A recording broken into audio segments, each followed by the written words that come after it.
Meus amigos, sempre na Bíblia Sagrada tem uma saída para a gente em qualquer situação angustiosa que nós estivermos, problemática. O nosso Deus tem prazer em ver o povo dele livre. Mas no Salmo 109, versículo 1, o rei Davi fez um pedido. E que pedido ele fez? Ó Deus do meu louvor, não te cales. Ele sabia que se Deus se calasse, ele estaria com problemas. E como é esse negócio que Deus não se cala? Ele fala, é pela palavra. Quantas vezes você já pegou a Bíblia e a Bíblia era um livro bonito, mas você não entendia nada. Nada alimentou você, nada soltou os seus olhos. Meu Deus, eu estou precisando de uma palavra. É o que Davi disse. Ó Deus do meu louvor. E ele sabia louvar a Deus. Não te cales.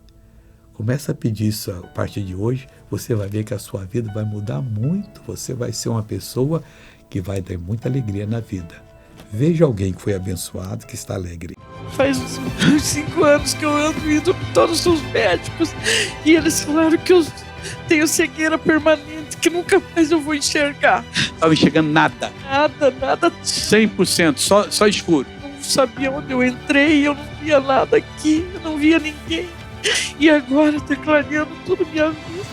Clareando. O senhor está com uma gravata vermelha. Que bonito, pessoal. E eu já vejo as pessoas. Não via nada. Com essa mão aqui, segura o meu nariz. Aqui, ó. Tá começando a ver, né, pessoal? Deus está abrindo. Agora eu quero orar por você, Deus do nosso louvor, Deus da nossa gratidão, Deus que nos dá lindos hinos para louvar a Ti, enaltecer o Teu nome. Nós temos um pedido, não te cales, não te emudeças. Deus, olhe para nós, fala conosco, faça-nos entender a Tua palavra, em nome de Jesus Cristo. Tenha um dia abençoado.